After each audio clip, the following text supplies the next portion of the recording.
Baik teman-teman, silahkan kalau ada yang mau ditanyakan atau didiskusikan. Mungkin sebagai pembuka, kakak ingin sedikit sharing, maybe 5 menit ya, bebas.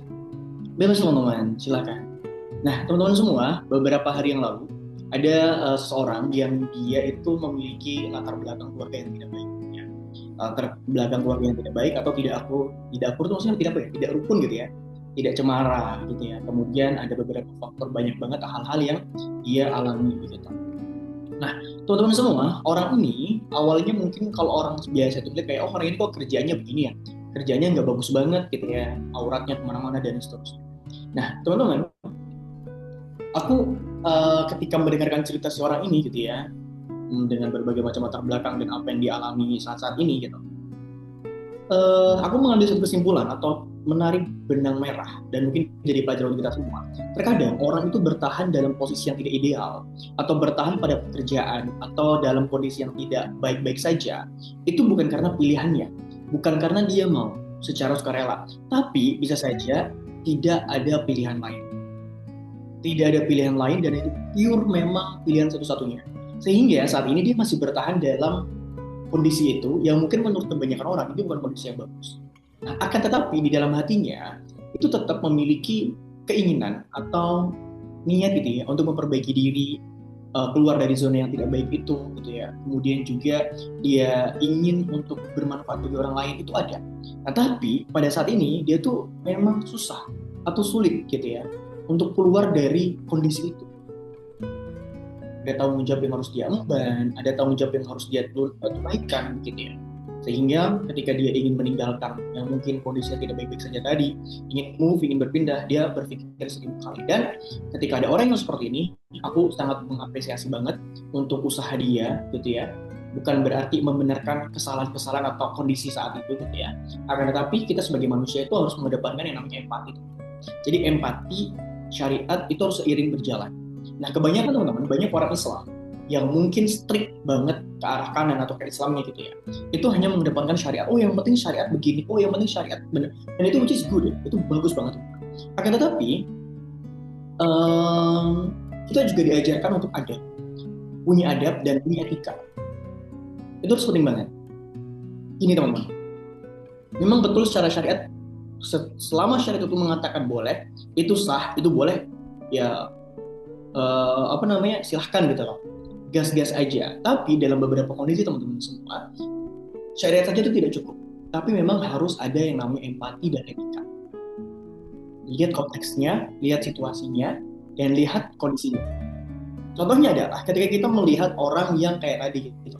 Secara syariat kamu nggak boleh bekerja yang tidak halal, haram, nggak boleh, harus ditinggali 100%. Nah cuman Islam juga mengajarkan kita untuk berempati dan juga mengedepankan etika.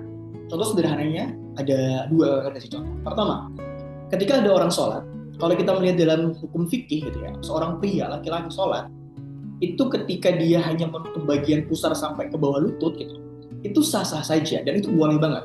Karena yang wajib ditutup itu adalah auratnya ketika pada saat sholat.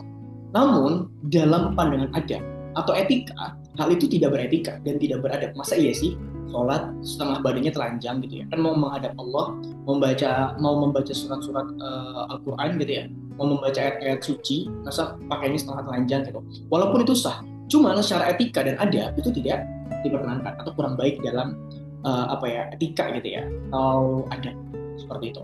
Nah, ataupun yang kedua teman-teman, ketika ada orang yang um,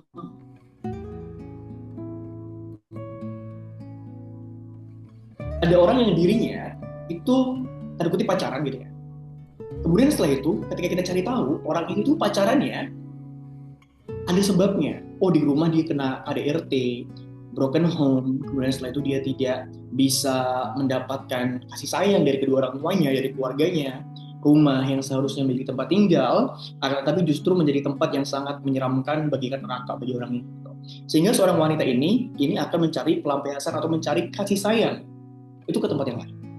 Ini salah, dan ini bisa dibenarkan. Jelas ini salah, ini haram, dan tidak bisa menormalisasi dan tidak bisa dibenarkan. Akan tetapi, ketika orang itu cerita kepada kalian, memberitahu kepada kalian gitu loh, tentang apa yang dia alami, dan dia memilih pacaran, guys, jangan langsung dijustifikasi kamu tuh harusnya putus pacaran dan seterusnya. Enggak guys, dia itu benar-benar pure pacaran hanya untuk memenuhi tangki cintanya, memenuhi tangki sayangnya, ya, dan dia mendapatkan itu pada pasangannya. Jadi jangan langsung kayak, wah kamu tuh harus putus biar begini. Guys, itu nggak akan mempan dan itu nggak akan bisa terjadi, dan justru orang itu akan menjauh dari kamu. Kamu hanya cukup dengarkan dan pelan-pelan mengarahkan.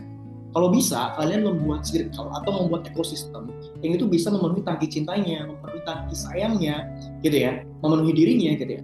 Sehingga pada saat itu orang itu pelan-pelan merasa oke ya, bisa lepas. Aku kalau nggak pacaran pun aku masih bisa mendapatkan kasih sayang dari orang lain, gitu. Aku punya keluarga kedua, aku punya circle yang baik, aku punya circle yang bisa mendukung aku, gitu. Itu poinnya. Jadi ada empati dulu teman-teman. Ada empati, ada adab, ada etika. Gitu. Baru ketika itu kita bisa berbicara tentang syariat. Apalagi yang kita hadapkan itu manusia. Manusia itu sama-sama punya hati. Kita punya hati, dia juga punya hati. Dia punya latar belakang, kita juga punya latar belakang. Dia punya struggle-nya, kita juga punya struggle-nya. Jadi sehingga jangan sampai ketaatan kita atau kepatuhan kita pada syariat justru menjadi luka bagi orang lain. Nah itu pembukanya. Silakan kalau mau yang ditanyakan. Ini beneran episode terakhir kakak. Iya guys, malam ini tuh benar diri nanti akan ganti mentor. Jadi malam ini sama kakak terakhir, makanya aku mau open Q&A aja sama kakak. Itu. Assalamualaikum warahmatullahi wabarakatuh. Oh, oke, Waalaikumsalam. Kak, izin bertanya nih ya. Oh, sorry, kalau ada, kalau bertanya kita nggak open mic, Kak. Jadi ditulis di kolom chat aja. Oke? Oh gitu, oke. Iya, sorry ya, semuanya sama kok, nggak ada yang open mic. Biar porsinya sama. Iya. Thank you. Nah, itu ya teman-teman. Jadi kadang orang itu melakukan kesalahan, melakukan tanda kutip dosa atau maksiat itu bukan karena pilihannya, gitu. bukan karena pilihan, maksudnya bukan keinginannya. Gitu. Di dalam hati kecilnya dia memberontak, dia tidak mau berada di situ. Gitu. Makanya kita sebagai umat Islam yang paham akan hal ini, itu jangan langsung menjustifikasi bahwasanya dan ini dan begitu gitu. Jangan. Dengarkan dulu bagaimana dia bercerita, bagaimana masalah dia. Yang dia pengen dengarkan itu bukan kata-kata sabar, bukan kata-kata harus taat, bukan kata-kata harus begini dan begitu. Yang dia inginkan hanya apa? Dengarkan, respon dengan baik, letakkan empati di dalam diri kalian. Empati itu ada 3. Pertama, itu kognitif ya, artinya pikiran kita itu coba memahami tentang apa yang dia alami. Atau yang kedua, itu secara emosional, emosi kita merasakan apa yang dia rasakan. Gitu. Kemudian yang ketiga, itu empati dengan membantu menyelesaikan masalahnya. Nah cuman, yang ketiga ini cukup berat. Yang ketiga cukup berat, karena tidak semua orang tuh memiliki fasilitas gitu ya, atau memiliki power untuk bisa menyelesaikan atau membantu orang itu secara langsung. Nah maka dari itu, poin 1 dan poin 2, ini harus teman-teman kejar. Ini harus teman-teman tingkatin, yaitu kognitif empati, bagaimana pemikiran kita itu memikirkan tentang apa yang dia rasakan. Jadi nggak justifikasi. Kemudian yang kedua emosional. Jadi ketika kita berempati kepada orang lain, pastikan perasaan kita tuh juga berusaha untuk merasakan apa sih yang dia rasakan gitu. Sehingga apa yang keluar dari mulut kita, dari kata-kata kita, itu bukan menjadi luka baru, tapi bisa menjadi penenang atau membuat dia paling tidak tuh bertahan dalam kondisi yang tidak ideal itu. Maksudnya ya orang itu tidak ingin jadi bunuh diri misalkan, tidak jadi ingin melakukan hal-hal yang negatif karena dia merasa dirinya. Tapi tetap 100 episode kan Kak, insya Allah mohon doanya semua. Oke, guys, ini gak ada yang mau tanya, jadinya materi nanti kalau gak ada yang tanya.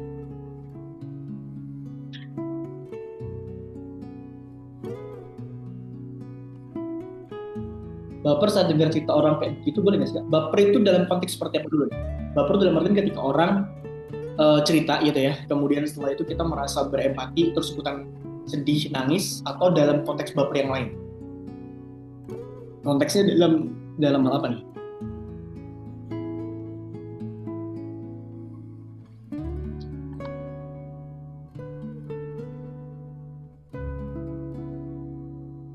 Kayak cerita yang kakak sampaikan tadi, kita kebawa empati emosinya gitu. Tergantung gini teman-teman. Pendengar, kalau kita ingin belajar jadi seorang pendengar, itu memang kita harus bisa merasakan emosinya. Akan tetapi jangan sampai emosi itu menguasai kita. Apalagi kalau kalian itu menjadi orang yang dipercaya untuk problem solver atau menyelesaikan masalah. Kita boleh untuk berempati secara emosional, tapi pastikan porsi itu tidak berlebih gitu. Maksudnya tidak berlebih itu gimana? Tidak apa ya? Tidak mengontrol pikiran dan tindakan kalian. Kalau kalian seorang problem solver dan orang itu cerita dan minta solusi kepada kalian, pastikan netral. Karena ketika kita sudah terbawa emosi, itu susah untuk kita bisa objektif di dalam menyelesaikan masalah itu. Gitu. Jadi kalau kamu hanya untuk mendengarkan, it's okay, gitu ya, untuk berempati. Tapi kalau kamu diminta untuk menjadi problem solver, pastikan kamu itu harus tenang, netral, sehingga pikiran kamu bisa lebih sehat dan bisa objektif dalam memberikan solusi bagi siapapun yang ingin mendapatkan solusi dari kamu. Gitu.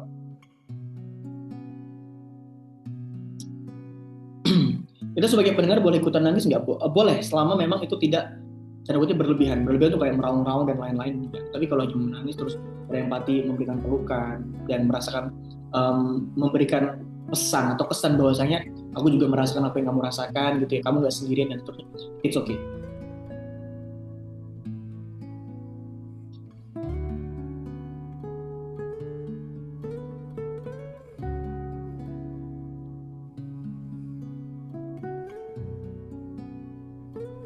Gitu. Ayo yang lain ini, kalian kenapa kalian diam aja? Aku pengen denger pertanyaan dari kalian yang oke dong, yang out of the box, yang apapun yang kalian tanyakan, let's go.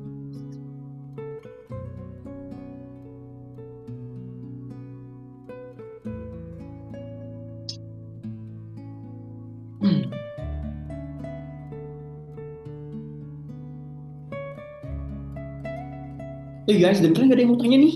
Oke. Kayak gimana ya sholat kita masih menunda-nunda, bahkan sholatnya ketinggalan, itu gimana menghilangkan rasa malas? Thanks. Baik, ini sebenarnya jawabannya panjang, cuman aku akan coba menjelaskan secara lebih ringkas, teman-teman. Perihal sholat, ini mungkin menjadi PR bagi siapapun. Bagi kebanyakan orang, sholat tepat waktu terutama, itu masih menjadi banyak PR. Nah, akan tetapi teman-teman semua, ada beberapa hal yang harus kalian lakukan ketika memang Kak, supaya aku sholatnya nggak malas-malasan dan seterusnya. Ini konteksnya dalam konteks sholat ya guys ya, jadi jangan digeser kemana-mana. Nah, pertama harus tahu strong why, kenapa aku harus sholat gitu. Alasannya, seseorang atau seorang manusia secara psikologisnya, ketika dia tahu alasan untuk mengerjakan sesuatu, bukan hanya sholat, apapun gitu ya, jangan hanya sholat, tapi apapun yang kalian tahu alasannya, kenapa aku harus begini, kenapa aku harus kerja, kenapa aku harus melakukan ini, itu akan membuat kita tuh disiplin dan membuat kita tuh lagi mood atau tidak mood, kita akan berusaha untuk mengerjakan itu. Contoh sederhananya adalah ketika seorang itu kerja di kantor, faktor Y-nya itu apa? Motivasinya apa? Yes, dia mendapatkan salary atau gaji dari apa yang dia kerjakan di tempat kerjanya. Sehingga mau hujan, mau apapun gitu ya, teman-teman akan berusaha untuk datang. Karena kalau nggak datang, bisa saja teman-teman nanti dipecat dan kehilangan tempat kerja. Gitu ya. Nah, faktor Y atau alasan kenapa aku harus sholat sih? Kenapa aku harus menyembah Allah? Kenapa aku harus Islam? Itu harus terjawab terlebih dahulu. Sehingga sholatnya itu bukan hanya sekedar menggugurkan kewajiban, atau sholatnya itu bukan hanya sekedar menggugurkan syariat, tapi juga sholat yang tujuannya itu jelas. Untuk apa, akan kemana gitu ya, dan sholat ini itu sebenarnya kepada siapa. Nah, itu sudah jelas dulu. Jadi strong why di dalam sholat atau dalam ibadah yang lain itu sangat-sangat penting. Itu yang pertama. Kemudian yang kedua, yang kedua adalah ketika teman-teman semua, seorang wanita nih, kita katakan kalian yang bertanya adalah seorang perempuan seperti itu. Maka ketika kalian di rumah atau di tempat kerja atau dimanapun, ketika mendengar azan, jangan pending, jangan tunda-tunda untuk melakukan sholat. Langsung berangkat, tinggalkan pekerjaannya dulu, tinggalkan handphonenya, tinggalkan apapun yang saat itu ada di dalam, yang ada di hadapan kalian, tinggalkan dan bergegas sholat. Kenapa bisa terus melakukan penundaan semua? Karena ketika dengar azan, di dalam pikiran itu selalu mikir, nanti deh baru azan, baru ini dan seterusnya. Sebenarnya motivasi yang harus teman-teman lakukan adalah, yang harus teman-teman lakukan adalah tentang bagaimana kalian itu ketika dengar azan itu langsung berangkat. Apapun, kayak apa ya? Ada metode yang namanya metode apa ya namanya? Ini yang ngitung mundur kayak, ya udah azan aku hitung mundur 5, 4, 3, 2, 1, langsung berdiri, go gitu. Itu akan membuat kalian itu akan lebih mau untuk bergerak gitu. Contoh sederhananya ya, kalau kalian misalkan sahur gitu ya, kemudian udah melihat jam, udah jam sekian, udah mau imsak atau mau azan gitu ya, kalian akan maksa diri kalian untuk bagaimana bangun dari tempat itu agar bisa sahur kan. Nah kurang lebih kayak gitu. Jadi ada dorongan dari dalam diri kita untuk bergerak ya, secara tiba-tiba ataupun secara spontan, sehingga rasa-rasa malas itu bisa teman-teman singkirkan. Itu yang kedua. Kemudian yang ketiga, teman-teman semua, circle ya. Kamu harus punya circle yang sama-sama mau mengingatkan sholat. Ini susah di zaman sekarang gitu ya, karena aku melihat sholat ini adalah satu hal yang sangat-sangat istimewa di zaman sekarang. Padahal gitu ya, sholat adalah hal yang wajib, hal yang standar dalam agama Islam. Akan tetapi ketika kita melihat zaman sekarang, orang sholat tuh kayak sebuah hal yang istimewa gitu, menjadi standar yang tinggi. Padahal itu standar normal di dalam agama Islam. Nah, jadi punya circle, ya punya teman yang mau untuk mengingatkan, atau punya keluarga, punya sahabat, punya pasangan suami atau istri yang sholat, agar bisa sama-sama saling mengingatkan di dalam kebaikan. Itu yang ketiga. Kemudian yang keempat, doa. Minta tolong kepada Allah, ya Allah, tolong jangan lalaikan hamba terhadap sholatmu, gitu. Sholat kepadamu. Tapi kuatkan hati hamba dan tekad hamba agar hamba bisa segera sholat dan dipermudahkan segala sesuatunya yang berkaitan dengan sholat. Jadi doa, itu penting banget. Karena yang menggerakkan hati kita itu Allah. Jadi apapun yang berkaitan dengan hati atau berkaitan dengan hidup kita, itu harus libatkan Allah. Kurang lebih 4 poin itu yang akan bisa memberikan gambaran tentang gimana sih caranya supaya kita tidak malas dan tidak mau mengulangi sholat lagi.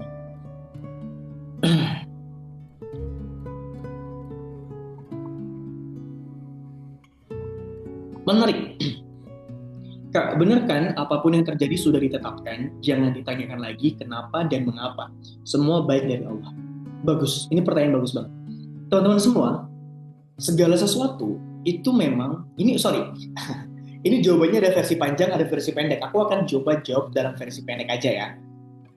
Teman-teman, segala sesuatu itu memang sudah ditetapkan, semuanya sudah dituliskan dan semuanya sudah ada di dalam ilmunya Allah. Akan tetapi, teman-teman semua, kita sebagai manusia jangan mengambil ranah yang itu adalah ranahnya Allah, yang mengetahui apa yang ditulis, yang mengetahui apa yang ditakdirkan, yang mengetahui tentang apa yang akan terjadi nanti, kita akan bagaimana di dalam kehidupan atau dalam akhirat nanti. Itu ranah Allah dan itu hanya Allah, dan kita tidak perlu memikirkan sesuatu hal yang itu menjadi ranahnya Allah. Paham ya sampai sini? Nah, kemudian kedua adalah kita fokusnya kemana Kak? Kepada hal-hal yang itu menjadi ranah kita. Apa ranah kita? Segala sesuatu yang bisa kita pilih. Segala sesuatu yang bisa kita pilih, segala sesuatu yang bisa kita kerjakan, yang bisa kita ikhtiarkan dan usahakan, itu adalah ranah kita. Dan yang harus kita pikirkan, harus kita ikhtiarkan dengan maksimal adalah ranah itu, bukan ranahnya Allah. Kan udah ditulis, contoh gini. Mungkin kalau anak-anak Mufa ingat cerita ini. Ada seseorang maling gitu ya, ada seorang pencuri, ketika itu dia hendak diadili. Nah, ketika diadili itu, si pencuri ini itu memberikan pembelaan di depan hakim. Apa pembelaannya? Wahai hakim, kau tidak bisa menghukum saya. Kenapa? Karena apapun yang saya sudah lakukan ini sudah tertulis oleh Allah Subhanahu wa taala. Dan apapun yang sudah dituliskan oleh Allah Subhanahu wa taala itu adalah menjadi kehendak Allah. Berarti pencurian saya ini juga kehendak Allah. Dan kalau sudah menjadi kehendak Allah, maka tidak ada yang bisa mengubah dan tidak ada yang bisa menentang apa yang sudah Allah kehendaki. Nah, setelah itu hakimnya apa yang dilakukan? Dia langsung memotong tangan pencuri itu. Pencuri ini kaget dong, wah hakim kenapa kau potong tanganku? Dan hakim berikan penjelasan bahwa ini juga bagian daripada takdir Allah. Ini sudah ditulis oleh Allah, dan kalau sudah ditulis oleh Allah, ini juga bagian daripada kehendak Allah. Kalau sudah menjadi kehendak Allah, ini adalah bagian yang tidak bisa ditolak dan tidak bisa ditentang. Maka aku memotong tanganmu itu atas kehendak Allah. Itu poinnya. Nah, sehingga Pak, ini sebuah kekeliruan. Apa yang menjadi ranahnya Allah itu nggak perlu kita pikirkan, dan apa yang menjadi ranahnya kita itu yang kita usahakan dan kita ikhtiarkan. Paham ya? Nah, itu yang kedua. Nah, kemudian yang ketiga, masuk ke pertanyaan kamu, bahwasanya segala sesuatu sudah ditetapkan. Yes, segala sesuatu sudah ditetapkan, sudah ditakdirkan. Ketika memang kita sudah mengusahakan yang terbaik dan tidak mendapatkan apa yang kita inginkan, itu sudah ditetapkan oleh Allah Subhanahu wa taala. Dan kalau udah ditetapin dan itu di luar kendali kita, di luar daripada apa yang bisa kita pilih, maka itu sudah pasti baik. Karena takdir Allah itu tidak ada yang buruk. Akan tetapi seringkali cara kita memahaminya, memaknainya itu dengan cara yang salah. Oke. Nanti kalau kurang jelas boleh ditanyakan lagi Kak Novi.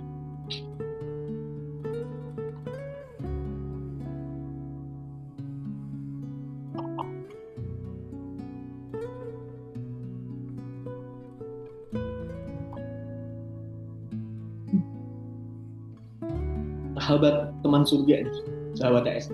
Kasih saran dong jika kakak di posisi anak yang broken home untuk memaafkan orang tua sebab karena keegoisan orang tua, anak jadi imbasnya. Walau dari lubuk hati sudah memaafkan, tapi jika bertemu rasa sakit kembali datang. Ini pertanyaan yang berat guys. Aku merasa ketika ada orang yang bertanya seperti ini adalah pertanyaan yang aku harus benar-benar hati-hati banget menjawab pertanyaan-pertanyaan ini. Ketika aku ada di posisi ini, betul, aku akan berusaha untuk memaafkan. Meskipun di dalam Islam, memaafkan itu menjadi pilihan kita sebenarnya. Akan tetapi, ketika dalam kondisi seperti ini, aku akan menjadi orang yang memaafkan. Akan tetapi, ketika memaafkan itu masih dalam proses. Artinya, ketika kita melihat orang tua, kita bertemu dengan mereka, masih timbul rasa sakit, masih timbul rasa yang tidak baik, masih timbul rasa sedih dan seterusnya. Dan itu wajar, itu normal. Rasulullah juga sama. Dulu ketika Rasulullah SAW, pamannya Hamzah dibunuh oleh seorang budak ya yang diperintahkan oleh Hindu, itu namanya Wahsy bin Harb. Itu dia juga sudah meminta maaf kepada Rasulullah, dia sudah beriman. Rasulullah pun tidak mau untuk melihat mukanya. Karena ketika Rasulullah melihat mukanya itu teringat betapa kejamnya dan tragisnya pamannya dibunuh oleh si Wahsy tadi. Nah, artinya teman-teman, artinya ketika kita memaafkan itu bukan berarti kita akan langsung 100% menerima semuanya. Menerima semuanya maksudnya kayak, aku akan baik dengan orang itu, aku akan begini dan seterusnya. Enggak harus kayak gitu. Dan itu perlu waktu. Sampai nanti teman-teman semua benar-benar bisa ikhlas dan tidak terbayang lagi dengan hal-hal yang menyakitkan kita di masa lalu. Ya. Dan kalau aku di posisi itu, di posisinya Mbak Sari, aku kan berusaha untuk memaafkan. Meskipun ketika melihatnya, ketika ingat lagi, sakit lagi dan seterusnya, itu bagian daripada proses. Dan hebatnya teman-teman semua di dalam agama Islam, ini yang keren banget ya dalam agama Islam. Ketika teman-teman semua merasakan rasa sakit, meskipun hanya ditusuk duri, rasa sakit seperti itu, Allah akan menggugurkan dosa-dosa kalian. Nah sama, Kak Sari juga sama. Ketika Kak Sari sedang proses dalam mengikhlaskan, ya, memaafkan itu sampai tahap ikhlas dan ada rasa sakit di dalam hati, di dalam batin, terus bergelut di situ dalam proses itu, maka setiap rasa sakit yang muncul itu akan menjadi penggugur dosanya dari Kak Sari. Itu yang Islam. Jadi ketika kita dihadapkan dengan sebuah takdir yang tidak bisa kita ubah dan rasa sakit itu terus ada dalam diri kita, aku selalu berpikir kayak, Allah, ini cara Allah untuk menggugurkan dosa-dosa. Ini cara Allah untuk bisa mengantarkan aku ke surga. Kalau nggak lewat rasa sakit ini atau nggak lewat ujian ini, aku nggak tahu mau lewat jalur apa.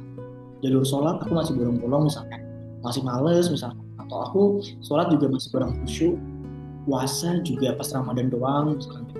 Maka kalau tidak dengan ujian ini, lalu dengan cara apa lagi Allah akan mengampuni dosa-dosa kita? Gitu ya. Jadi ini bagian daripada proses Kak Sari. You can enjoy, berusaha untuk menikmati itu sampai nanti benar-benar bisa 100% ikhlas.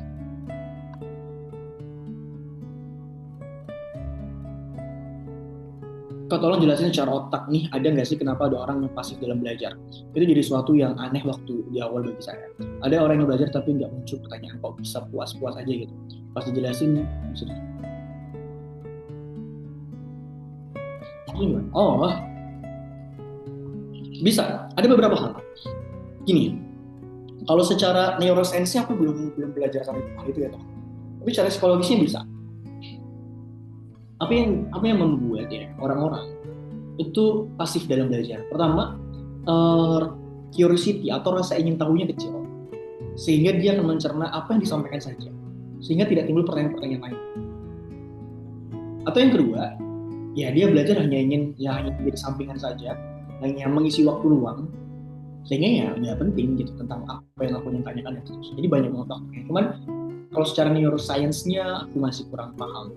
Nah, tapi curiosity atau kritis gitu ya, atau rasa ingin tahu Itu bisa dilatih sejak kecil. Nah, biasanya orang-orang yang malas bertanya, orang-orang yang dirinya tidak berani untuk bertanya, kita katakan gitu, tidak berani untuk bertanya, itu tidak semerta-merta itu muncul ketika dewasa, tapi dibentuk dari sejak kecil. Kalau teman-teman mungkin pernah lihat ada orang yang ingin, ada anak yang bertanya kepada orang tuanya, itu kayak, banyak tanya nih, gak usah sok tahu deh, gak usah banyak tanya deh, diam aja deh, dan terus. Nah itu percaya, itu kan terbawa sampai dewasa. Ketika dewasa dia akan kayak gitu, jadi dia nggak mau bertanya, karena ketika kecil dia nggak pernah dipuaskan secara akal. Jadi memang curiosity atau rasa ingin tahu yang tinggi itu dilatih sejak kecil. Aku pernah kerja di tempat stimulus anak sekarang sekitar 2,5 tahunan, usia 3 bulan sampai dengan 6 tahun, dan juga anak-anak yang ABK, anak berkebutuhan khusus. Aku ngajar di situ terapi dan lain-lain gitu ya. Dan memang melatih daya kritis itu harus sejak dini, nggak bisa ketika dewasa. Nggak boleh seorang mentor, seorang guru, seorang tua, kakak dan adik dan atau apapun itu, ketika ditanya sama anak kecil itu ngejawab nggak tahu, atau dijawab kamu nggak boleh banyak tahu, kamu nggak boleh banyak tanya gitu, kamu diam aja, nggak boleh, karena itu akan mematikan daya kritis dan orang itu akan cenderung jadi anak yang yes man, jadi kayak iya aja dan kurang kritis di dalam menjalani kehidupannya. Kak, kenapa ya after pulang umroh daftar haji? Sorry Kak, kenapa ya after pulang umroh daftar haji, rezeki uang dari Allah tuh sering datang tak terduga dan masya Allah. Beda seperti sebelum ada niat untuk umroh dan daftar haji, rezeki uang mentok di gaji bulanan saja. Apakah itu adalah berkah atau ujian? Baik, teman-teman harus dipahami dulu bahwasanya segala sesuatu yang ada di dunia ini adalah ujian, termasuk harta, rezeki, semuanya adalah ujian. Nah, ujian ini ada ujian yang berupa kenikmatan dan ada juga ujian yang berupa cobaan. Gitu ya. Nah, maksudnya gimana? Nah, jadi gini, ketika kita coba melihat apa yang telah Allah berikan kepada diri kita, termasuk misalkan kita lihat adalah uang, itu adalah cobaan. Cobaannya apa? Itu adalah ujian-ujiannya apa? Dipergunakan untuk apa uang tersebut?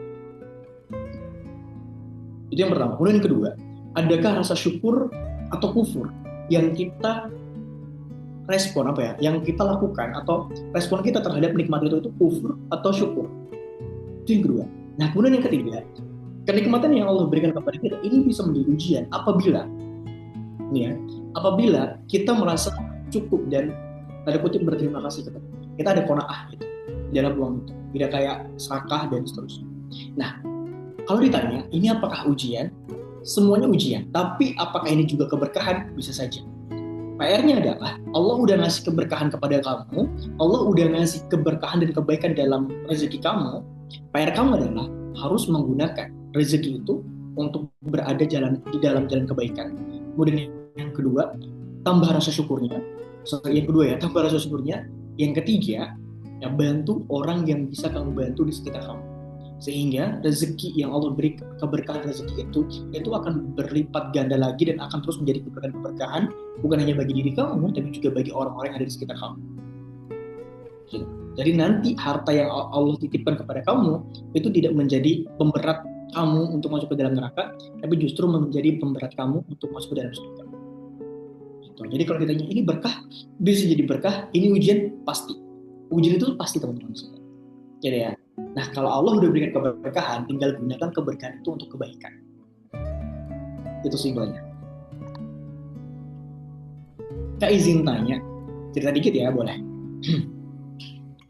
Kalau tentang konsisten, sebenarnya aku masih kesulitan. Misal kayak disiplin dengan habit 124. Di pertengahan kadang lupa atau kecapean jadi malas atau mager gitu. Dan aku pernah baca postingan tentang gini, kita akan bertemu dengan hal serupa kejadian.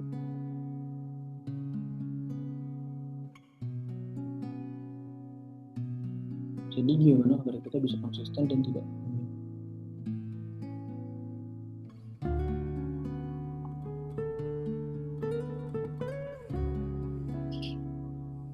aku masih bertanya-tanya tentang kita akan bertemu dengan hal serupa atau kejadian berulang sampai kita bisa belajar dari itu. Jadi gimana agar kita bisa konsisten dan tidak meremedi lagi? Pertama, kutipan itu aku nggak tahu itu atas dasar apa, risetnya seperti apa, analisisnya seperti apa, dan apakah ada dalil yang menguatkan itu nggak tahu ya. Nah, cuman yang aku ingin bahas di sini adalah tentang bagaimana agar kita bisa konsisten dan tidak remedi lagi dengan kegagalan. Kegagalan di masa lalu itu bisa saja, aku gini teman, kegagalan di masa lalu itu bisa saja terjadi lagi di masa depan apabila nih catat, apabila kita tidak belajar dari kejadian di masa. Kadang kalau kita udah belajar pun masih ada kok, kadang kita khilaf, kadang kita salah, dan sehingga itu terjadi lagi. Dan itu sebenarnya bagian dari kehidupan. Tapi gini, tugas kita bukan untuk menunggu itu terjadi lagi, tapi tugas kita adalah tentang bagaimana agar kejadian buruk di masa lalu itu tidak terjadi lagi. Kan gitu ya. Lalu apa yang harus kita lakukan? Pertama, kita harus coba pahami dulu. Jadi kalau kita lihat dalam hukum kausalitas gitu ya, sebab akibat ya, ada sebab dan ada akibat. Kenapa kejadian dulu itu bisa terjadi? Urutannya seperti apa? Apa sebabnya sehingga mengakibatkan itu? Nah, kita harus tahu dulu itu. Apakah mungkin karena aku dulu ini terjadi itu karena aku sering menunda-nunda, atau aku dulu itu terjadi karena sering meremehkan orang lain, atau apapun itu. Tulis satu-satu. Nah, pelan-pelan apa yang menjadi kesalahan kamu perbaiki pelan-pelan.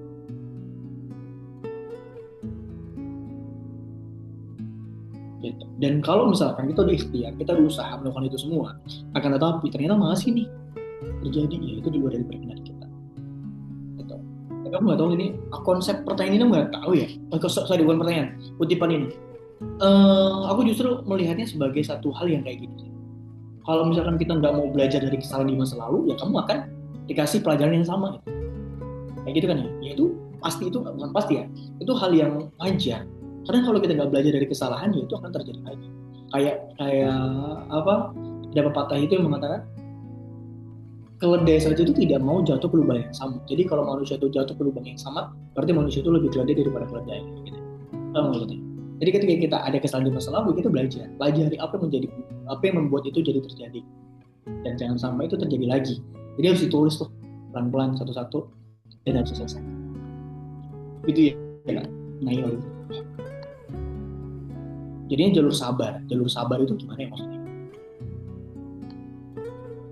Saya izin bertanya, jika kita harus fokus membenahi satu aspek, mana yang lebih prioritas, mindset, kebiasaan, atau lingkungan? Mindset. Karena taraf hidup seseorang atau manusia itu akan meningkat ketika mindset atau pola pikirnya juga meningkat. Kebiasaan bisa terbangun itu kalau misalkan kita punya mindset yang benar, gitu ya. Lingkungan juga sama, kita akan memilih lingkungan yang baik kalau mindset kita udah benar. Jadi mindset dibenerin dulu sembari cari lingkungan, dan pelan-pelan merubah kebiasaan. Paham urutannya gitu. Jadi perbaiki mindset, perbaiki pola pikir, tingkatkan taraf berpikir kita dulu, baru cari lingkungan yang bisa sama-sama satu frekuensi, dan setelah itu bentuk kebiasaan yang bisa support kamu untuk jadi lebih baik lagi. Ya, urutannya seperti itu. Kami dasarannya, aku terkadang menghadapi konflik dengan menggunakan metode silent treatment. Tapi ternyata hubungan malah jadi canggung karena saya di silent treatment juga, masa bodoh dengan sikap diamku. Oh, karena yang di silent treatment. Okay. Bagaimana cara memperbaiki kembali hubungan yang sudah canggung ini? Karena kalau aku yang harus memulai, dulu rasanya masih berat mengingat kesalahan yang udah aku pengen tanya dulu, ini dalam konteks apa ya? Keluarga kah? Pacar kah? Sahabat kah? Atau apa? Jadi aku coba ingin tahu dulu. Karena konteksnya ketika beda konteks itu akan beda treatment. Atau suami mungkin, atau istri.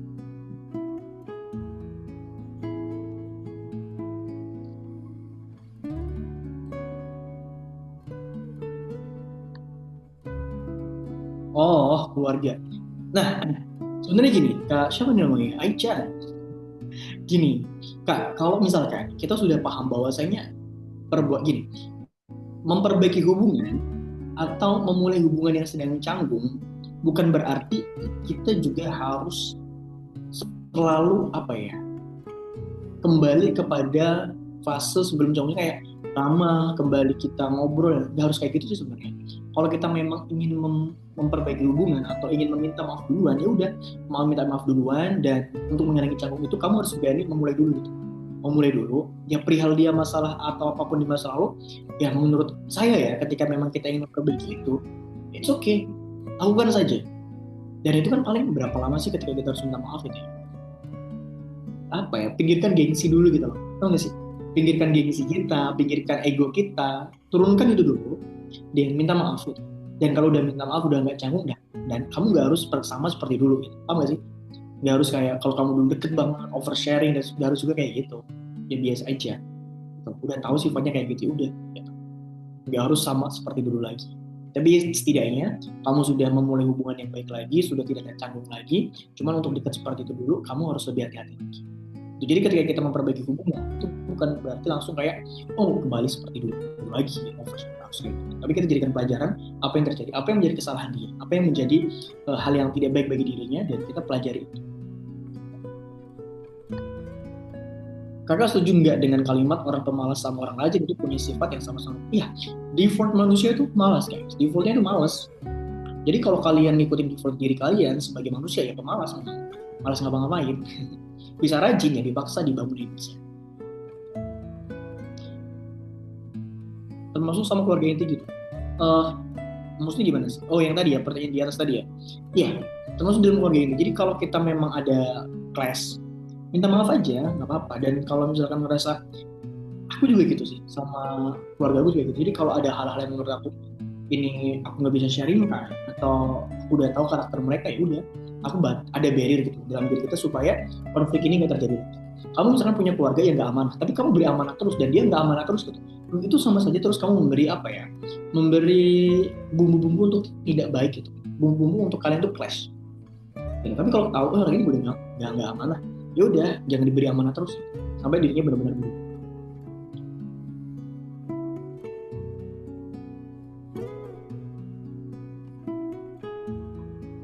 Jadi ya guys.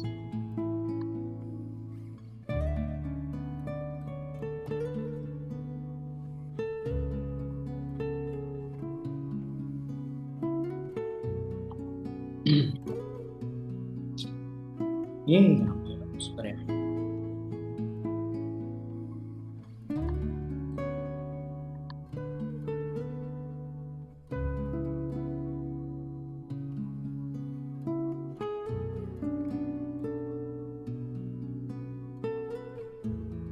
Kak, gimana cara menemukan sikap pertemanan untuk saling mengingatkan dan kebaikan?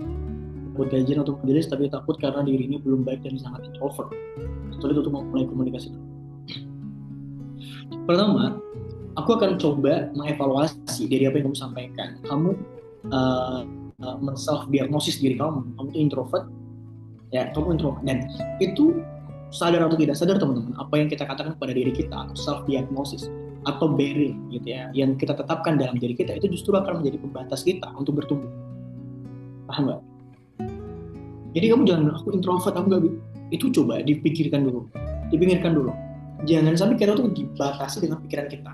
Kita sebenarnya introvert, oke, manusia tuh gak ada yang 100% introvert guys, dan manusia juga gak ada yang 100% extrovert. Semua punya sisi dominannya masing-masing. Ada yang dominan extrovert, ada juga yang dominan introvert gitu ya. Nah kalau kamu sadar bahwasanya aku dominannya introvert, bukan berarti kamu membatasi diri kamu dan kamu tidak untuk berkembang gitu ya. Tapi kamu coba latih diri kamu untuk bagaimana berkomunikasi, bagaimana untuk berteman dengan orang, bagaimana untuk membaur sharing cerita gitu ya.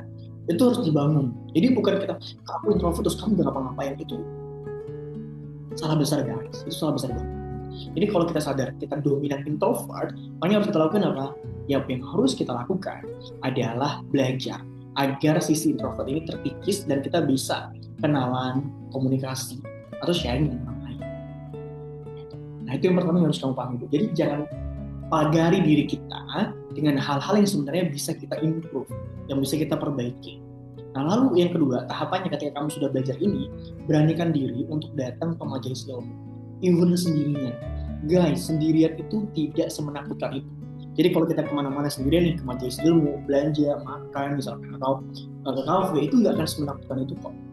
Ke majelis ilmu, kajian, beranikan diri, di sana nanti ketemu orang baru, kenalan, pulangnya kemana, namanya siapa, dan seterusnya. Kalau takut untuk berkenalan sesama peserta, kenalan sama panitianya, pasti akan dibantu banget. yang kedua. Nah, kemudian yang ketiga, rasa takut itu muncul karena kita memiliki perspektif atau sudut pandang yang berbeda. Maksudnya bukan berbeda ya, kita punya perspektif dan sudut pandang yang salah tentang apa yang akan kita lakukan. Teman-teman, sadar atau tidak, kebanyakan dari manusia atau umat Islam, kita katakan secara khusus gitu ya, itu lebih banyak overthinking ketika hendak melakukan kebaikan. Tapi ketika hendak melakukan kemaksiatan atau kejahatan atau hal-hal negatif atau hal-hal mubah pada umumnya gitu ya, kita nggak mikirin overthinking dan lain-lain. Kebanyakan kayak gitu. Tapi ketika mau berubah, mau berhijab, mau hijrah, mau majelis ilmu, kita banyak yang takutkan. Kak, nanti gimana kalau nggak istiqomah? Kak, nanti gimana kalau aku tidak taat? Gimana kalau nanti aku nggak bisa bertahan dan lain sebagainya. Padahal dimulai saja belum, dikerjakan saja belum, dicoba saja belum gitu ya. Akan tapi sudah banyak banget overthinking yang membuat kita jadi malas tanda kutip, atau jadi takut untuk berjalan atau melangkah pada hal-hal yang baik. Gitu ya. Jadi ketika ada takut itu, ada rasa cemas atau rasa khawatir, sebenarnya itu hal yang wajar, tapi bukan berarti itu harus diturutin. Kamu harus berani memulai. Kalau nggak sekarang, kapan lagi? Kalau bukan kita, siapa lagi gitu ya. Jadi mulai saja sampai nanti kamu mulai terbiasa untuk datang ke kajian atau terbiasa untuk berkenalan dengan orang baru, datang ke majelis ilmu dan gitu. Jadi harus dipaksa. Itu 3 hal itu. Jadi jangan batasi diri kamu dengan satu hal yang hanya kamu diagnosis kepada diri kamu, yaitu introvert atau extrovert. Jangan batasin itu gitu ya. Kemudian yang kedua, yang kedua ya, berani untuk apa-apa sendiri gitu. Jangan belajar, jangan selalu bergantung pada orang lain, jangan selalu mengandalkan orang lain, tapi andalkan diri sendiri. Berani untuk memulai, berani untuk melangkah, berani untuk belajar berkomunikasi dan lain sebagainya. Kemudian yang ketiga adalah jangan pernah berpikir panjang untuk melakukan kebaikan, tapi berpikir panjanglah ketika kita melakukan keburukan. Hal baik selalu memberikan hal-hal baik juga depannya. Jadi jangan pernah takut ketika kita hendak melangkah kepada kebaikan. Kak, nanti gak istiqomah, nanti gak ini dan lain sebagainya, itu nanti. Sekarang kamu melangkah dulu, kamu kerjakan dulu apa yang kamu kerjakan. Sekarang melangkah dulu ya, lakukan apa yang ingin kamu lakukan. Selama itu baik, go ahead, kerjakan. Jadi nggak perlu khawatir atau overthinking kepada satu hal yang belum terjadi, gitu ya.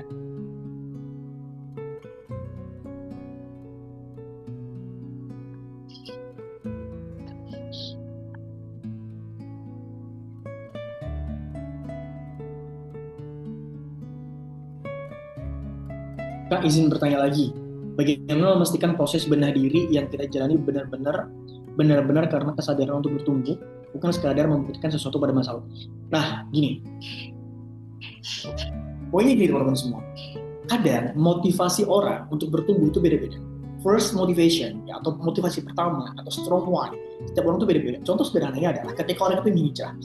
Ada orang-orang yang aku temukan, dan teman-teman mungkin bisa mendapatkan cerita ini dari mana saja, atau kepada diri kalian sendiri misalnya. Ada ketika, kenapa kamu datang ke majelis? Tidak apa-apa, itu karena ustadznya ganteng misalnya. Kenapa kamu hijrah? Supaya dapat jodoh yang baik. Kenapa kamu belajar Islam? Gak apa-apa, supaya nanti dapat jodoh yang sama-sama baik, sama-sama perbaiki. First motivation ya, atau motivasi motivasi pertama itu gitu. Akan tetapi, pelan-pelan, untuk digiring kepada motivasi yang benar. Jadi setiap orang tuh punya motivasi yang berbeda-beda di awal. Dari itu sah-sah saja. Aku tidak akan menyalahkan itu. Kayak Kanisa misalkan, aku ingin bertumbuh supaya membuktikan kepada masa lalu gitu. First motivation-nya untuk itu, it's okay. Tapi pelan-pelan ketika itu sudah kayak, kok aku kayak biasanya gini. Kalau kalian belajar di tempat yang benar, belajar dengan mentor atau ustadz yang benar, itu kan pelan-pelan diarahkan kepada niat yang benar. Maksudnya. Jadi kayak yang awalnya tadi niatnya salah, tapi pelan-pelan diingatkan, belajar niatnya sama Allah ya, belajar niatnya untuk ini ya, bukan untuk ini dan itu ya, pelan-pelan dilurusin.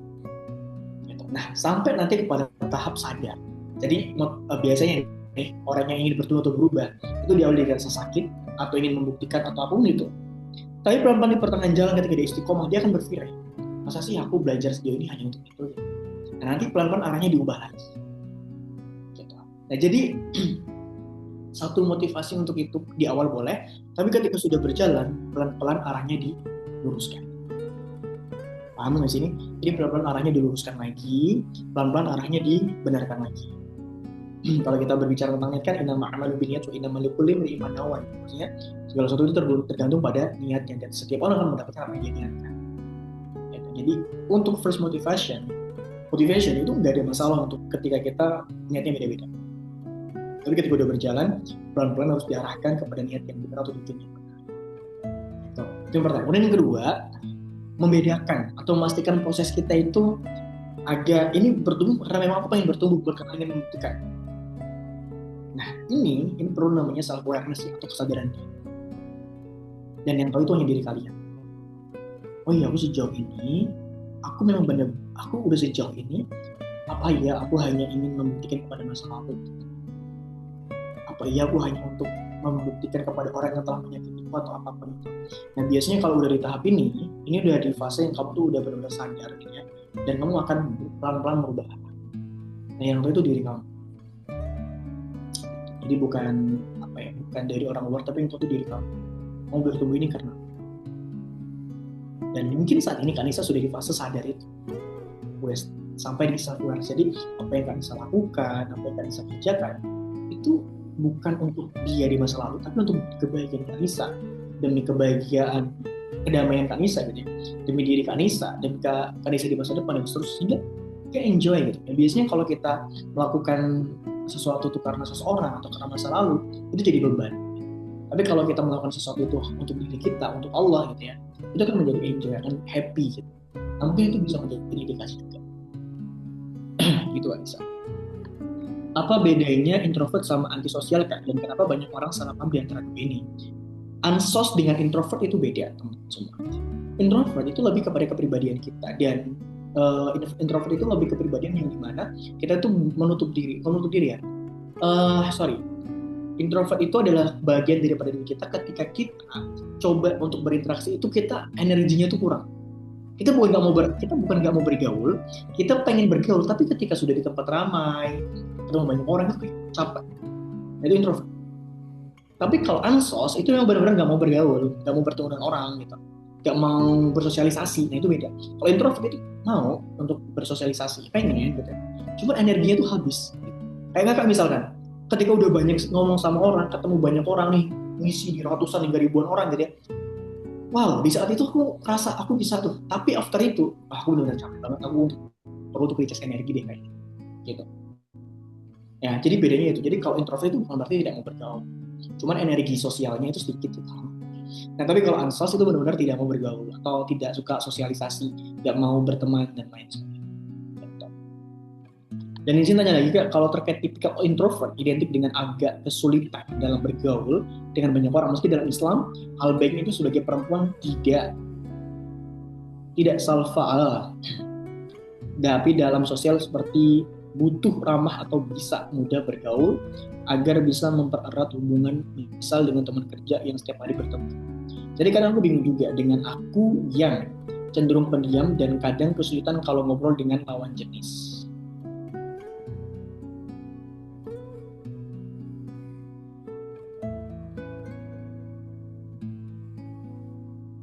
Pertanyaannya apa ini?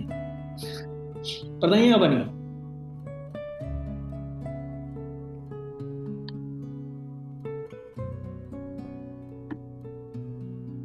Pertanyaannya apa ini?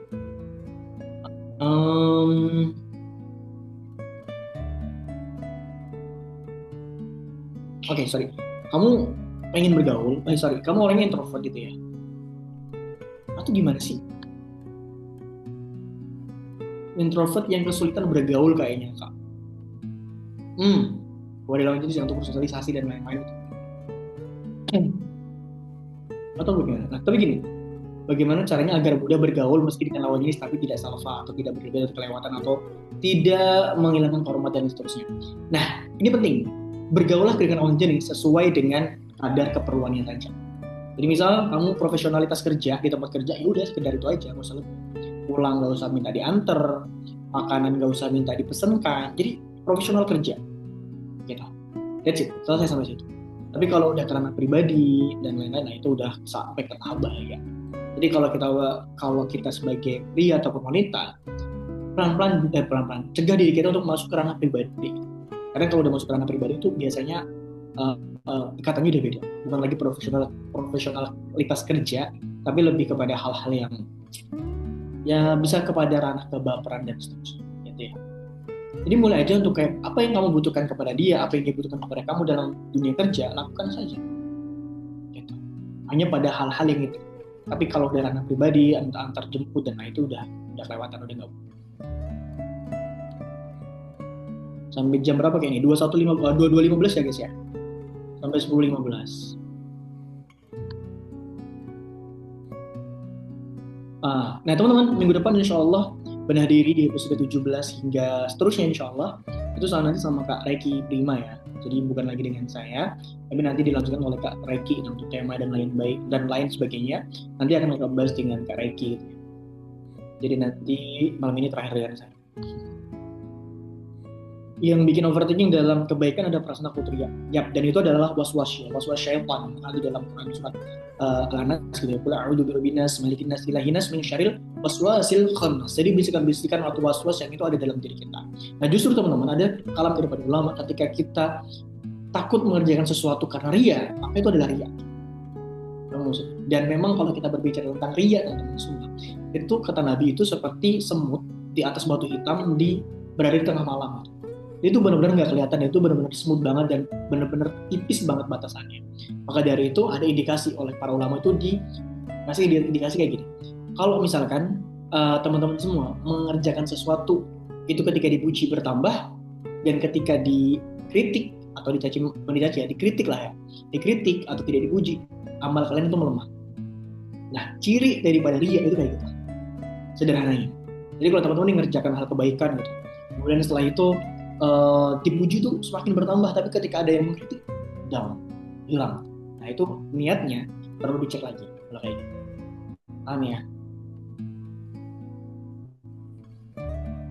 Thank you Kak, niatnya udah ada, tinggal duitnya karena masih kamu gak usah overthinking, kerjakan saja, lakukan saja. Kak gini, gak ada manusia yang sempurna, gak ada yang manusia ketika dia belajar jadi Islam, jadi dekat dengan Allah, jadi taat, itu akan 100% taat seperti malaikat, itu gak ada.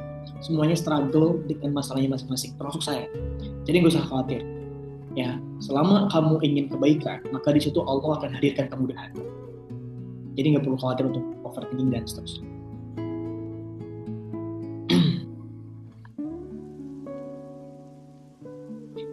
Aku paham bahasanya gini, aku mau temenan sama lawan jenis tapi nggak mau dianggap salah. Iya, benar, tadi aku udah aku jawab ya. Kami mau nanya, ini bebaskan ya. Oke, Kak, bagaimana menurut Kakak orang yang terlalu cepat self-diagnosis dengan keadaan dia, sampai akhirnya dia menganggap dirinya nggak baik, nggak pantas dan lain-lain, sampai bangkit itu sendiri kayaknya sulit banget buat dia.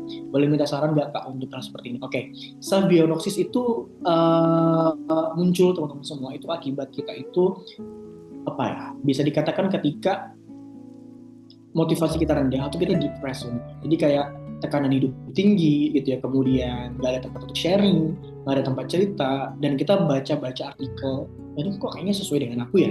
Nah, kemudian itu akan self diagnosis. Kalau kita bicara dalam konteks psikologi, dia akan nanti aku schizophrenia lah, apalah dan lain-lain. Nah, akan tetapi teman-teman semua, ada juga mungkin yang dimaksud oleh Karono itu kayak bukan self diagnosis sebenarnya, tapi lebih kepada apa ya, bukan self diagnosis sih, tapi lebih kayak menganggap atau memberikan anggapan gitu ya kepada dirinya tentang aku nggak baik dan lain-lain. Nah itu bisa terjadi karena beberapa faktor. Pertama kayak tadi, dia berada dalam tekanan tinggi gitu dalam hidupnya, nggak ada support system, dan dia sedang pada fase nggak confident atau nggak percaya diri atau insecure gitu ya, insecure, sehingga dirinya tuh merasa rendah banget, dan itu biasa muncul di dalam pikirannya kayak aku kok ini banget ya, orang lain begini dan begitu, aku ngerasa nggak baik ya dan seterusnya. Nah itu biasanya ketika itu dan dia mengaminkan ya apa yang ada dalam pikirannya itu karena dia tidak memiliki apa ya, orang atau guru atau mentor yang mau untuk memberikan motivasi kepada dia atau mengangkat dirinya. Jadi harus ada objek yang di luar dia, eksternal dia, yang mengingatkan bahwasanya kamu tuh nggak kayak gitu, kamu tuh nggak buruk, kamu tuh hanya capek, kamu tuh itu harus ada kayak gitu tuh. Nah, tapi apakah orang yang kayak gitu yang sedang apa istilah aku tuh lupa ya teman. Ini kan sedang pada motivasi yang rendah. sedang ada di motivasi yang rendah, itu memang sulit untuk kembali bangkit ya. Sampai nanti dia ketemu alasan kenapa dia harus bangkit. Biasanya banyak tuh kayak, oh aku merasa kembali bangkit ketika ketemu si A, ketemu si C, gitu, dan lain-lain gitu ya. Atau aku akan merasa kembali bangkit ketika ada motivasi baru di dalam kehidupan aku atau tujuan baru dalam kehidupan aku yang membuat aku bangkit lagi. Sehingga dia merupakan lupa itu, dia nggak merasa dirinya pantas dan lain-lain. Gimana biar bisa bangkit kalau tekanannya itu sangat intens kak? Dulu pernah belajar kalau masalah yang sering muncul kadang itu dari internal diri kita duluan yang memicu. Ya bener dari kayak bener banget kayak diri kita yang memicu masalah-masalah itu. Jadi bukan apa ya? Seringkali itu ekstra gini teman-teman. Ada satu ungkapan ini teoritis banget sebenarnya. Mungkin agak nggak relate buat kita, cuman ini boleh lah untuk teman-teman analisa dan telah. Orang itu nggak bisa nyakitin kita, orang itu nggak bisa merendahkan kita, orang itu nggak bisa membuat kita merasa terhina, kecuali kita yang menghinakan diri kita sendiri. Kecuali perspektif dan persepsi kita bahwasanya orang itu sedang menghina kita. Ya, paham nggak sih? Artinya teman-teman semua itu tergantung daripada inner diri kita yang ada di dalam diri kita itu, motivasi dalam diri kita. Jadi bukan hanya tentang eksternalnya. Eksternal itu netral, ujian pun awalnya netral, tapi persepsi kita terhadap ujian itu yang membuat ujian itu seakan baik dalam diri. Sama, hingga itu netral, tapi persepsi kita tentang apa yang dia katakan dan apa itu membuat kita merasa real. I know this teoritis banget gitu ya teman. Dalam apa ya, aktualnya mungkin susah seperti itu. Cuman itu bisa juga jadi kayak, oh iya juga ya. Kita itu akan merasa terhina kalau kita mengizinkan orang itu untuk menghina kita. Artinya kuncinya ada dalam mindset dan pola pikir. Ya. Kembali ke pertanyaan. Gimana biar bisa bangkit kalau tekanannya itu sangat intens kak? Yang harus dikuatin itu diri kita sendiri. Diri kita sendiri. Why of life ya, tujuan hidup, jalan hidup yang kita pilih itu harus di-refresh lagi, harus diperbarui lagi, harus ditingkatin lagi, atau perlu diperbarui, di-redesign lah apapun itu, lakukan itu, atau di-refresh lagi, diingatkan lagi tentang tujuan hidup, itu penting. Yang kedua, support system.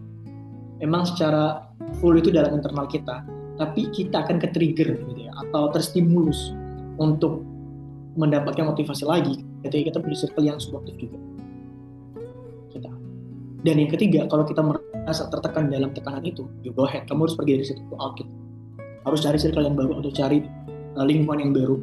Kalau misalnya kita di situ merasa tertekan banget, cari lingkungan yang baru, saya benar kamu merasa baik. Jadi nggak harus bertahan di lingkungan yang itu. Mungkin bukan lingkungan yang nggak baik, tapi lingkungan itu karenanya mungkin terlalu nggak cocok, atau mungkin agak terlalu tinggi intensitasnya atau tekanannya gitu ya. Jadi bisa untuk coba cari circle atau perkumpulan yang baru. Jadi nggak harus di dalam hal yang sama, dalam kumpulan yang sama. Kita punya pilihan kok untuk tetap di situ atau pergi, untuk tetap bertahan dan menyesuaikan diri, atau pergi kemudian memperbaiki diri. Jadi ada pilihannya di situ. Jadi kalau secara personal atau individual merasa masih belum kuat, maka pilihan kedua adalah cari circle yang di luar dari hal yang saat ini kamu berada di sana. Circle yang baru dan yang bisa memperbaiki diri.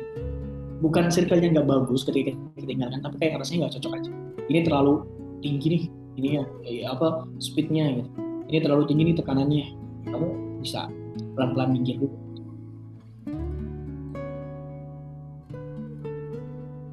Selanjutnya cerita dulu nih, jadi kak, oke.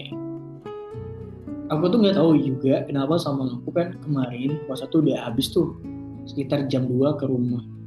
Itu udah habis tuh sekitar jam 2 ke rumah nenek buat bantuin bikin makanan untuk di masjid, habis itu buka puasa.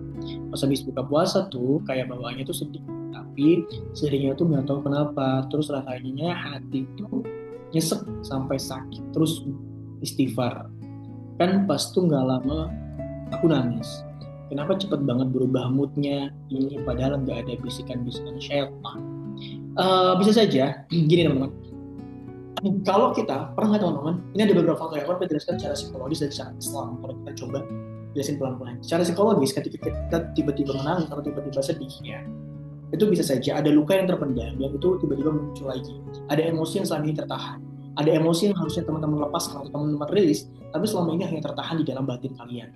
Ya kalian akan seolah-olah baik-baik saja, kalian merasa ini nggak ada masalah, tapi ternyata suatu saat emosi yang kalian pendam ini bisa tiba-tiba muncul di dalam kondisi kalian yang mungkin sedang tidak baik-baik saja secara emosional, jadi tiba-tiba dia muncul lagi. Gitu.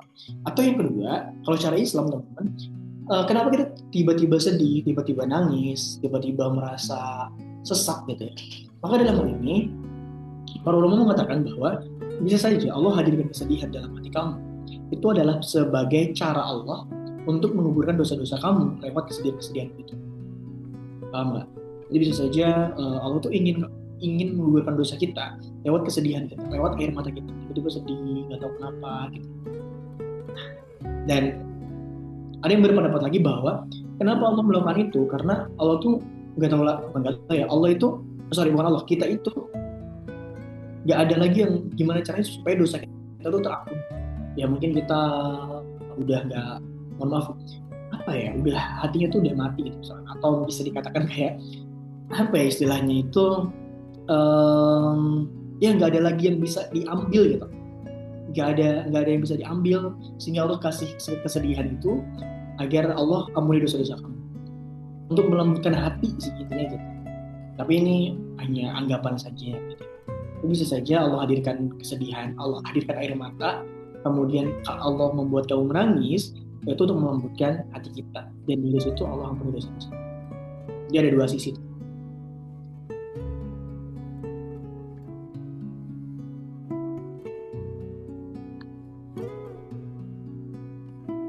Berarti masalah kayak gini tuh tersistematis banget ya Kak. Peta masalahnya itu kalau dari masalah itu bisa jadi bermula dari diri sendiri, tapi masalah ini tentu bisa muncul karena adanya kesalahan dalam penyikapan hidup.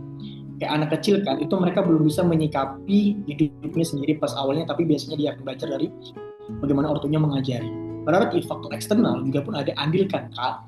Kalau pakai presentasi banyakkan mana Kak? Internal.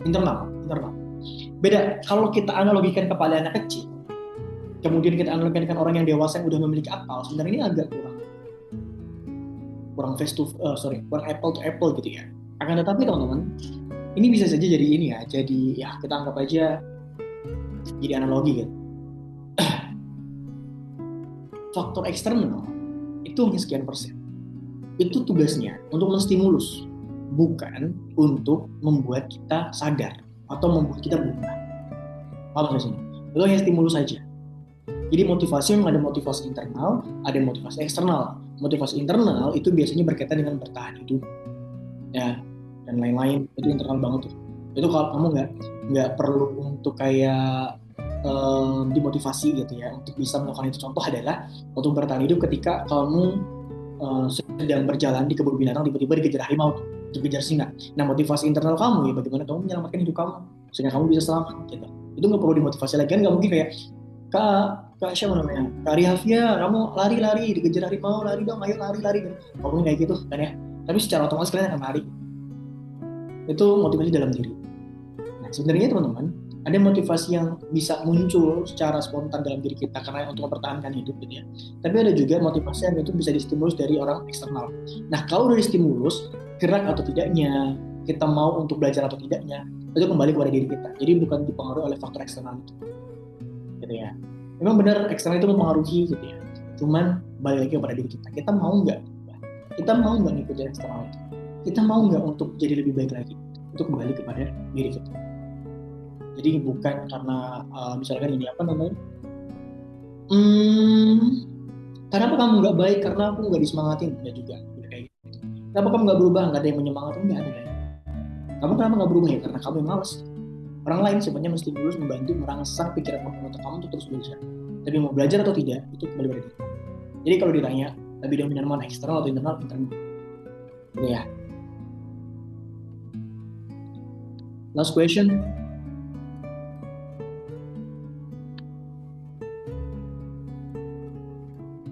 Pernah ngerasa gitu juga belum gitu, dia orang gaji. Kakak nggak sendiri kok ada aku mah. Kamu di luar sampai orang yang lihat aku dalam mata juga. Kenapa sih? Padahal orang punya mata ya. Iya betul. Ngerasa aneh. Nah, aku pun waktu gak apa-apa normal kok soalnya aku gitu. Ya betul. Karena rasanya takut merasa ada kesalahan dan sih. Ya. Walau kayak thank you aja gitu. Oke teman-teman. And then today, hari ini merupakan hari terakhir aku di Belah Diri, teman-teman. Dan ya mungkin masih bisa bertemu lagi, cuman dalam kesempatan offline. Offline pun mungkin aku akan jarang. Ya dalam event-event tertentu saja aku akan muncul, akan memberikan kepada kalian. Tapi untuk event-event offline nanti akan ada talent build. Dan untuk di online itu nanti akan ada sama Kak Reki ya untuk teman-teman menemani teman-teman di Bedah Diri. Kemudian juga nanti di Bacin ada Hyung Praka gitu ya. Dan nanti akan ada talent lain lagi insya Allah.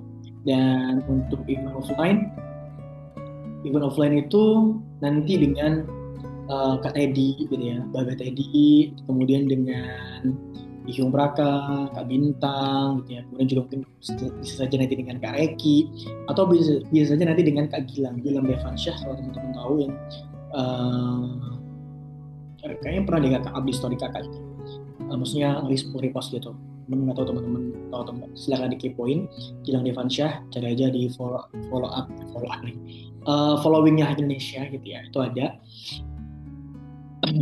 Itu yang teman-teman semua. Kakak akan mungkin main di event-event offline, cuman akan jarang hanya pada event-event tertentu saja. CEO mah bebas ya. Bukan karena bebas juga sih, tapi karena kepentingan dakwah. Taunya Hyung. Ini Kak Reki ada nih, Kak Reki ada.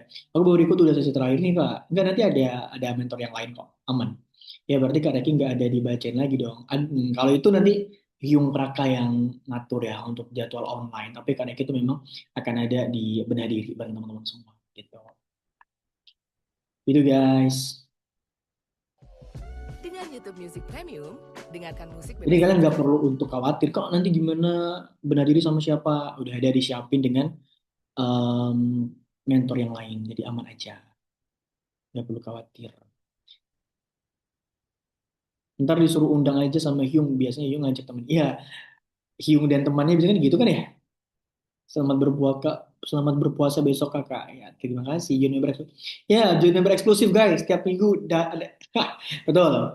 Kalian harus join member eksklusif kalau kalian mau sharing sama aku setiap minggu gitu ya. Setiap minggu artinya ya setiap Jumat malam Sabtu itu ada member eksklusif yang itu khusus dengan saya. Pembahasannya apa kak? Banyak banget tuh pembahasannya. Bahkan behind the scene dakwah, gimana create dakwah, gimana create ini dan itu. Itu ada tuh di member eksklusif dan lain-lain. Itu seru sih kalau member eksklusif. VIP tak, iya tiap pekan lihat. Iya betul. Ya kak besok minjem sama temennya katanya, ayo gengs ikut VIP. Iya betul-betul. Bahas politik juga. Kalau kalian nggak pernah ngeliat Abizar bahas politik, di member eksklusif kalian akan dapat fakta-fakta menarik. Bahkan agenda-agenda global pun dibahas di situ. Jadi kalian sayang banget kalau nggak ikutan. Oke, silakan ada yang bertanyakan lagi nggak? Mau sebenarnya mau tutup, cuman kayaknya agak masih belum puas sih dengan pertanyaan kalian, belum ada yang out of the box banget. Ali global, bener. Kalau mau lihat Kak Abi serius join, ya betul. Bukan melihat Kak Abi ya, tapi belajar sama Kak Abi di join ke VIP guys betul. Apakah syaratnya VIP? Gak ada syarat apa-apa, kalian cukup tiap bulan itu menginfakkan harta kalian untuk kebaikan. Itu doang. Berapa jumlahnya enggak silahkan terserah, bisa 2.000, 3.000, 5.000, 10.000 terserah. Cuman tiap bulan harus istiqomah. Ya, tutorial joinnya bisa japri Kak Sekar tuh. Nah, aku teknik Kak Sekar nih. Nih. Nah, ini japri ke beliau ya. Kalau mau join itu setiap Jumat malam. Jadi memang ada info, dan infonya buat apa kak? Untuk support dakwah Hack Indonesia, teman-teman agenda-agenda Hack dan lain-lain itu juga bagian daripada member eksklusif. Dan kalian bisa tahu kayak kak ini event ini bisa terjadi kenapa sih kak? Latar belakangnya event ini ada apa sih gitu kak? Kenapa bisa terjadi? Kenapa dan lain-lain itu teman-teman bisa tanya secara bebas. Pun di grup sama pertanyaan-pertanyaan yang out of the box dan pertanyaan-pertanyaan kayak kak aku mau jawaban ini tapi nggak mau pakai dalil ya. Nah itu juga bisa tuh. Kenapa ya kak ada siksa kubur tapi nggak mau pakai dalil ya kak? Itu bisa dijawab di situ. Atau misalkan kak kenapa ya Allah tuh begini dan begitu tapi tolong ya kak jawab jangan pakai dalil. Nah bisa banget tuh aku jelasin tanpa dalil secara logik dan teman-teman akan bisa ngerti.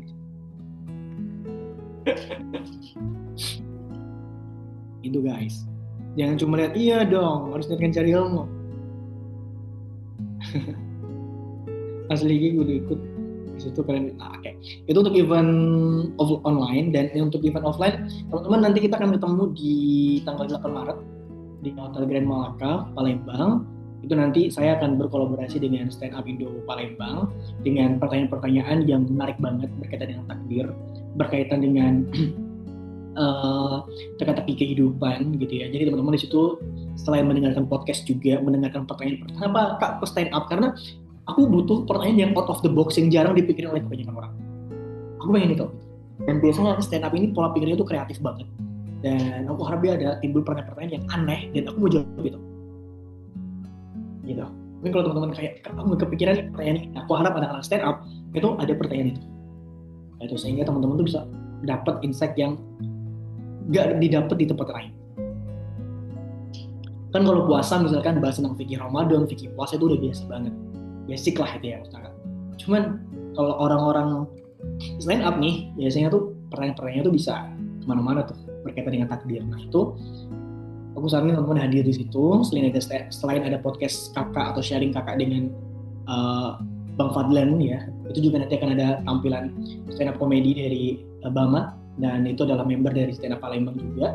Kemudian setelah itu akan ada live musik. Nah live musik ini teman-teman, live musik itu biasanya kan cuma si Vito sendirian tuh. Nah nanti di sesi 8 Maret itu hanya Vito, tapi Vito akan ditemani dengan 2 temennya. Jadi akan ada Vito, akan ada temennya 2 orang, dan itu bermain alat musik yang berbeda.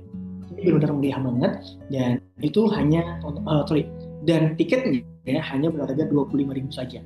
Mulai dari 25.000, kalau mau lebih juga boleh gitu ya. 25.000 itu bisa teman-teman udah dapat snack box gitu ya. Kemudian juga sudah dapat hiburan stand up-nya, dapat ilmunya juga, tempatnya juga tertutup di hotel gitu ya. Apa lagi? Oh iya, ada live musiknya, dan ya kalian 25.000 itu kalau kita belanja di kafe itu cuma ya beli kopi selesai gitu kan ya. Kemudian atau enggak kita beli seblak itu selesai, atau beli takjil aja sore itu pasti di atas 25.000 gitu ya, beli makanan itu gitu. Oh maksudnya ya kan. Tapi kalau 25.000 di High Indonesia ini kalian udah dapat tempat yang nyaman, hiburan stand up comedy, live podcast sharing session, kesempatan untuk Q&A, kemudian juga mungkin nanti akan ada door prize guys, dan itu hanya 25.000 guys. Jadi aku harap kalian juga join di situ. Daftarnya di mana? Daftarnya di sini, aku ketikin ya.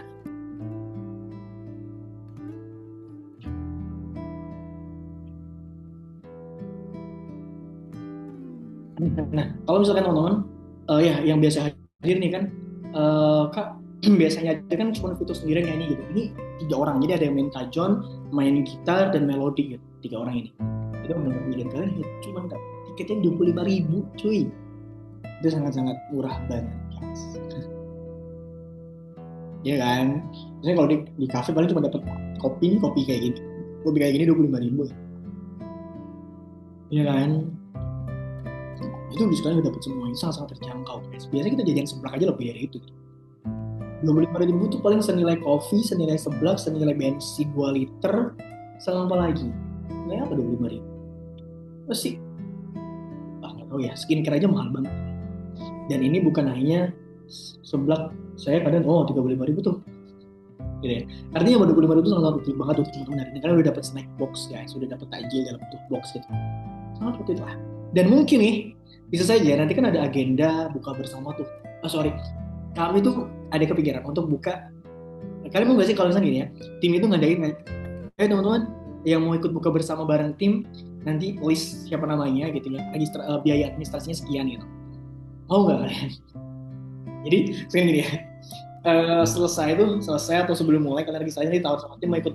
Jadi tim tuh soal itu nanti akan ada buka bersama gitu ya. Dan nanti kalian mau join, boleh banget tuh kita ya. Jadi baik tuh gitu. Mau buka bareng berapa ininya, apa budgetnya, mungkin 30 sampai 50 tergantung nanti, aku nggak tahu ya orang keuangan yang ngurusin itu berapa budgetnya. Kalian boleh tuh join di situ kalau mau buka bareng bersama tim High Indonesia.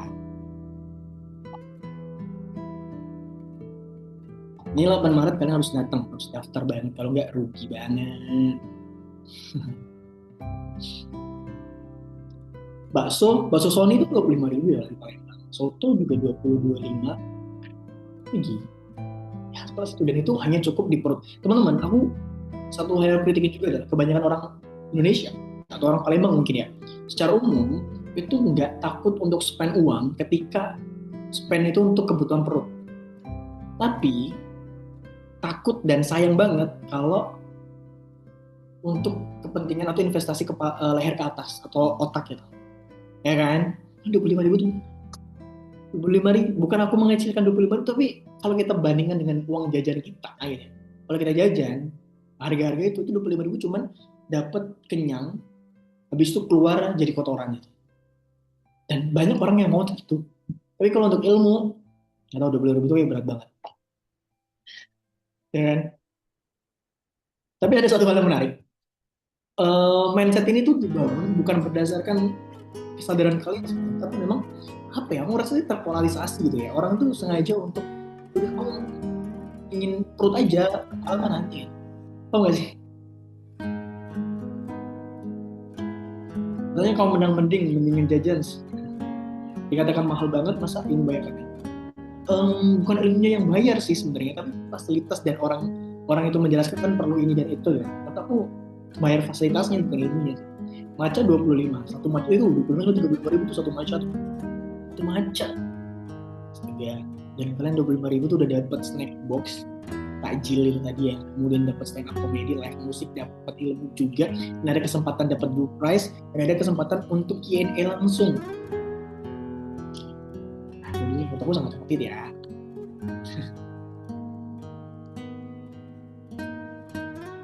Matcha lovers bisa lah puasa matcha itu. Makan sushi aja bisa, masa ikut acara hai nggak? Iya ya udah lah, sikat. Rewardnya dapat dari bisa. Bil, kamu harus daftar, Bil. Jangan nggak daftar, Bil. Kamu rugi banget kalau nggak daftar. Oke, teman-teman, cukup ya. Thank you guys. Sampai episode 16 malam hari ini. Alhamdulillah semuanya, insya Allah ya, semuanya ada kebaikan. Dan istimewanya malam hari ini kita berpisah di bulan Ramadan gitu ya. Dan akan dilanjutkan dan dimulai yang baru oleh Kak Reki nanti insya Allah di episode 17 dan sampai seterusnya insya Allah di bulan Ramadan juga. Dan ini merupakan hal yang baik insya Allah bagi diri kita semua, bagi teman-teman, dan semoga itu menjadi kebaikan yang bisa dibekalkan teman semua untuk nanti berjumpa dengan Allah SWT. Oke, thank you teman-teman, sampai jumpa di kesempatan-kesempatan lainnya.